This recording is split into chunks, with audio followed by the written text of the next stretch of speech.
70-75 জন ডাইরেক্টরের কথা বলতে এ তো কয়েক মাস লাগবে।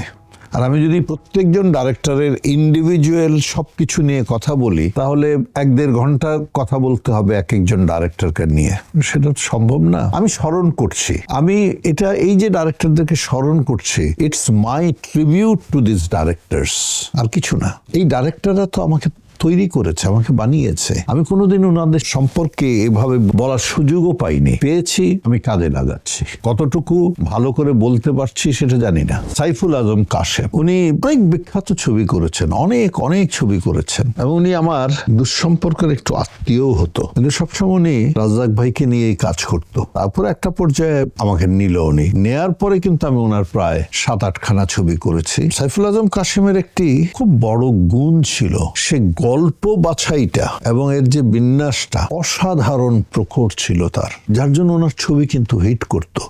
উনি গল্পটা নিয়ে সাধারণ দর্শকদের কাছে চলে যেতে পারত, মানে সাধারণ দর্শকদের অন্তরে বাস করতে পারত, এর জন্য ওনার ছবি অনেক চলতো। তো উনি তো লাস্ট ছবি আমাকে নিয়ে করেছে। তারপর একটা পর্যায়ে ওনারা তো সবাই ফিল্ম ছেড়ে দিলেন, আমরাও ছেড়ে দিলাম, আমরা প্রাচীন থেকে প্রাচীনতম হতে থাকলাম। আমি আমার জীবনে 2 জন নায়ক পরিচালকের ছবিতে বোধহয় কাজ করেছি, বাকিটা বলতে পারবো না, মনে নেই। একটা হলো আজিম ভাই, সে বিখ্যাত অভিনেতা, এবং আরেকটা হলো বুলবুল আহমেদ সাহেবের। আজিম ভাই ঠিক আছে, গতানুগতিক ছবি বানাতেন, কমার্শিয়াল ছবি বানাতেন, কমার্সটা বুঝতেন, ফাইন। আজিম ভাইয়ের আমরা ছিলাম স্নেহের পাত্র, অনেক সিনিয়র আর্টিস্ট ছিল, আমাদের অনেক ভুল ত্রুটিও নেই, ক্ষমা সুন্দর দৃষ্টিতে দেখতেন। আজিম ভাই এটা তো হলো না, বলে কর না, একটা কর, একটা ঠিক কর, এরকম। আর বুলবুল আহমেদ ছিলেন খুব হিসেবি ডাইরেক্টর, খুব হিসেব করে শট নিতেন, অভিনয়টুকু হিসেব করে হতে হবে, এই শটের সাথে পরের শট। আজকে হয়তো আমি একটি হোটেল থেকে বের হচ্ছি, তারপর যখন আমি বাড়িতে গিয়ে গাড়ি থেকে নেমে আবার